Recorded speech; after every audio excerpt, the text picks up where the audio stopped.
Hi, எல்லோருக்கும் வணக்கம். Hope எல்லோரும் ஹெல்த்தியாக ஹாப்பியாக இருக்கணும். It's Tuesday morning. எனக்கு தெரிஞ்ச ஒரு ஹோம் மேக்கிங் பற்றி சின்னதாக ஷேர் பண்ணிக்கணும் அப்படின்னு ஆசைப்படுறேன். ஃபர்ஸ்ட் அதுக்கு முன்னாடி என்னை பற்றின ஒரு சின்னதாக இன்ட்ரோ பார்த்துடலாம். என்னோட நேம் புவனேஸ்வரி. என்னோட நேட்டிவ் ட்ரிச்சி. ஸோ என்னோட ஹஸ்பண்டோடது எல்லாமே எங்களோட நேட்டிவ் ட்ரிச்சி தான். எங்களுக்கு மேரேஜ் ஆகி 5 இயர்ஸ் ஆகுது. 4.5 இயர்ஸ் டச்சூட் நாங்கள் ஒரு ஜாயிண்ட் ஃபேமிலியில தான் இருந்தோம். நேட்டிவ்லேயே தான் இருந்தோம். இந்த 6 மந்த்ஸ் மட்டும் ஹஸ்பண்டோட ஒர்க்காக வேலூர் ஷிஃப்ட் ஆயிருக்கோம். ஹோம் மேக்கிங் பற்றி எந்த ஒரு ஐடியாவும் எனக்கு இருந்தது கிடையாது.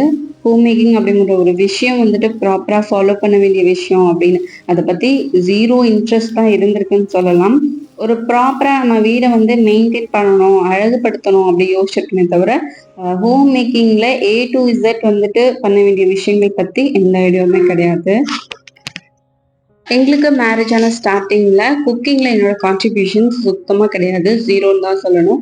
ஹஸ்பண்ட் நான்வெஜ் சூப்பரா குக் பண்ணிடுவாங்க, வெஜிடேரியன் ஃபுல்லா என்னோட மாமியார் சூப்பரா குக் பண்ணிடுவாங்க. அதுல என்னோட கான்ட்ரிபியூஷன்ஸ் சின்ன சின்னதா ஹெல்ப் பண்றது, ஆனியன் கட் பண்ணி தரது, கிளீனிங் பண்றது, ஸோ இந்த மாதிரி மட்டும்தான் இருக்கும்.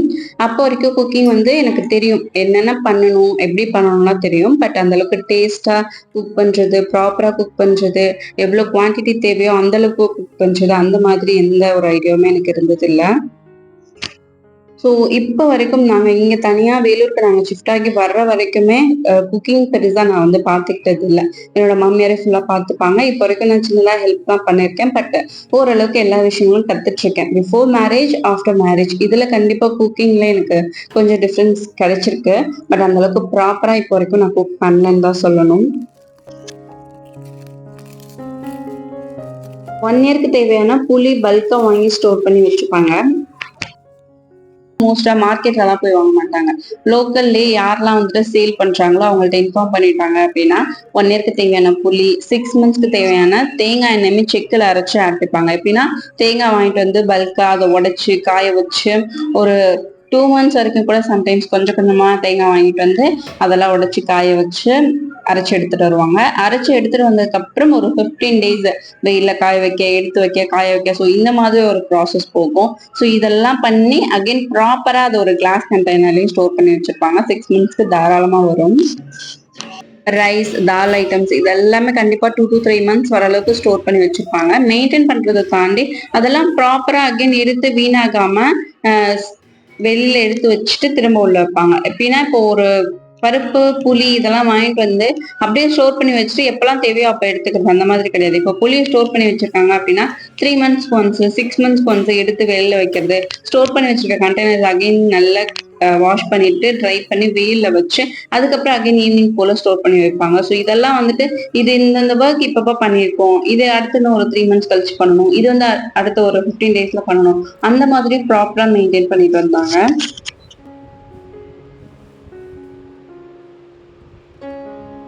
நெக்ஸ்ட் 6 மந்த்ஸ்க்கு தேவையான சாம்பார் தூள், ரெட் சில்லி பவுடர், தனியா தூள், மஞ்சள் தூள் இதுவுமே அரைச்சி வச்சுப்பாங்க. ஸோ ப்ராப்பரா அந்த அரைச்சிட்டு வந்ததுக்கு அப்புறம் அதை ப்ராப்பரா எடுத்து வைப்பாங்க, காய வச்சு அதுக்கப்புறம் ஸ்டோர் பண்ணி வைப்பாங்க.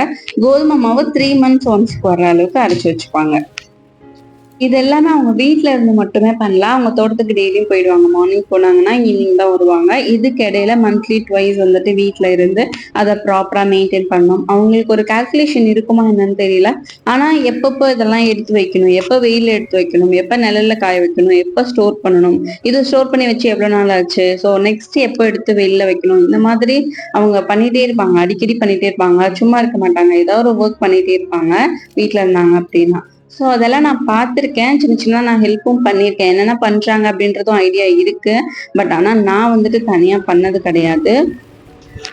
ஸோ ஹோம் மேக்கிங்கில் கிச்சன் பார்ட் மட்டும் நான் ஒரு 5 tips ஃபாலோ பண்ணி தான் நான் இப்போ வரைக்கும் பண்ணிட்டுருக்கேன். ஸோ அது என்னென்ன அப்படின்னு பார்க்கலாம்.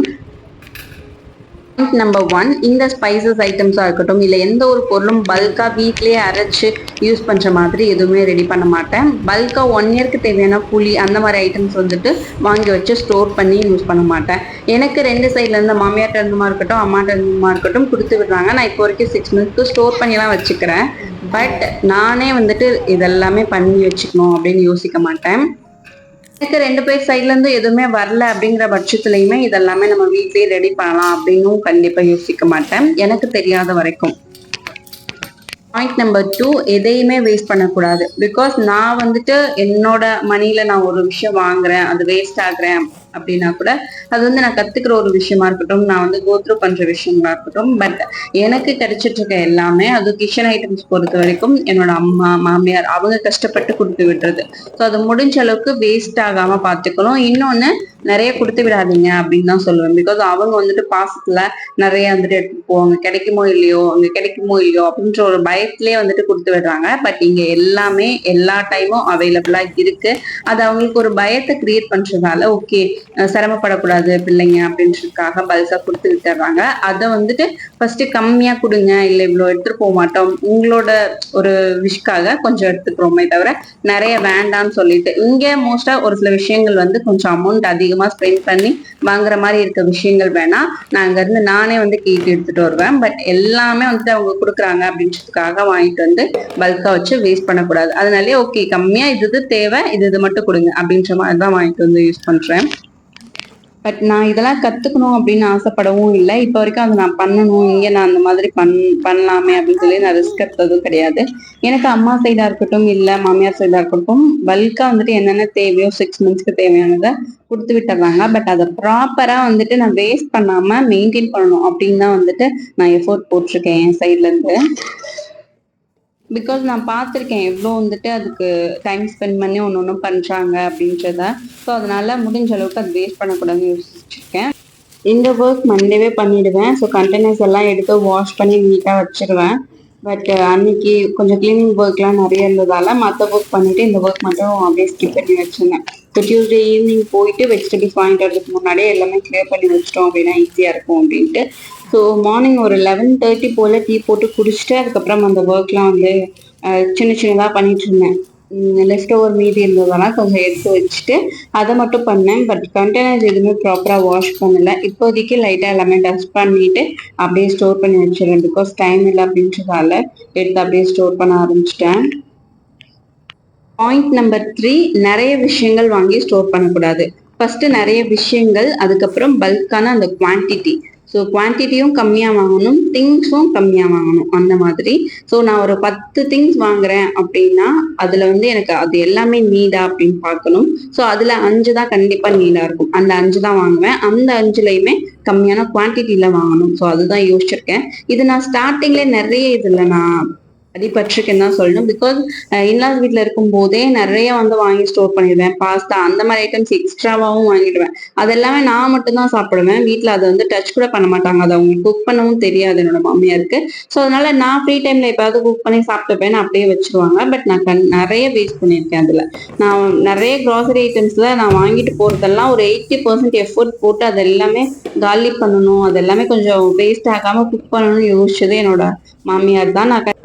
நான் கம்மியாவும் வாங்கினதே இல்லை. ஒரு சூப்பர் மார்க்கெட் போறோம்னா ஒரு எக்ஸைட்மெண்ட்ல ஓகே இதெல்லாம் வந்துட்டு வாங்கிட்டு போனா அவங்க வந்து சூப்பரா குக் பண்ணுவாங்க, இதெல்லாம் வாங்கிட்டு போனா அவங்க சந்தோஷப்படுவாங்க அப்படின்னு நினைச்சிட்டு தான் நான் ஒண்ணு வாங்கியிருக்கேன். அவங்க இதெல்லாம் வேண்டாமா, இல்லை அப்படியே வாங்கினாலும் கம்மியா வாங்குங்க அப்படின்னு சொல்லி அவங்க இப்போ வரைக்கும் என்னோட மாமியார் சொன்னதே இல்லை. மேபி நம்ம ஹர்ட் ஆயிடுவோம், நம்ம ஏதாவது தப்பா நினைச்சுப்போம் அப்படின்றதுக்காக கூட ஷேர் பண்ணாம இருந்திருக்கலாம். நிறைய வந்துட்டு எக்ஸ்பைரி டேட் முடிய போகுது அப்படின்றதுக்காகவே பல்கா வந்து குக் பண்ணி அதுவுமே வேஸ்ட் ஆயிடும். ஸோ ஒரு திங் வந்துட்டு வேஸ்ட் ஆகி கொட்டுறது ஒண்ணு, அதுக்கப்புறம் குக் பண்ணிட்டு அதுவுமே நிறைய குக் பண்ணிட்டோம் அப்படின்றதுக்காக அதுவுமே வேஸ்ட் ஆகி தூக்கி போட்டிருக்கோம். ஸோ இந்த மாதிரி சிச்சுவேஷனும் ஃபேஸ் பண்ணியிருக்கேன். பட் ஸோ இவ்வளோ விஷயங்கள் நான் வந்துட்டு கோ த்ரூ பண்ணதுக்கு அப்புறம் கூட வேலூர் ஷிஃப்ட் ஆகி 3rd டேவே நான் என்ன பண்ணோம்னா என்னென்ன தேவையோ எல்லாமே வாங்கிட்டோம். ஸோ அதில் தேவைன்னு கூட சொல்ல முடியாது, எக்ஸ்ட்ராவாவுமே எல்லாமே வாங்கி வச்சுக்கிட்டோம். என்ன யோசிச்சோம் அப்படின்னா, நம்ம இவ்வளோ நாள் இன்வெஸ்ட் கூட இருந்தோம், எதுனாலும் அவங்க பார்த்துக்கிட்டாங்க, ஓகே சுற்றி எல்லாருமே ரிலேட்டிவ்ஸாக இருந்தாங்க. பட் இங்கே நம்ம தனியாக மேனேஜ் பண்ண போகிறோம், எதுவுமே இது இல்லை அதுலன்னு யோசிக்க கூடாது. பேபியை வச்சிருக்கோம் அப்படிங்கிறப்ப எல்லாமே நம்ம கையில் இருக்கிற மாதிரி இருக்கணும் அப்படின்னு யோசிச்சு என்னென்ன தேவையோ எல்லாமே வந்து வாங்கிட்டோம். கிச்சன்ல ஒண்ணு வந்து யோசிச்சோம் அப்படின்னா அது இருக்கணும் அப்படின்னு சொல்லி யோசிச்சு எல்லாமே வாங்கிட்டோம். அதுலயுமே நிறைய வந்து வேஸ்ட் ஆயிருக்கு.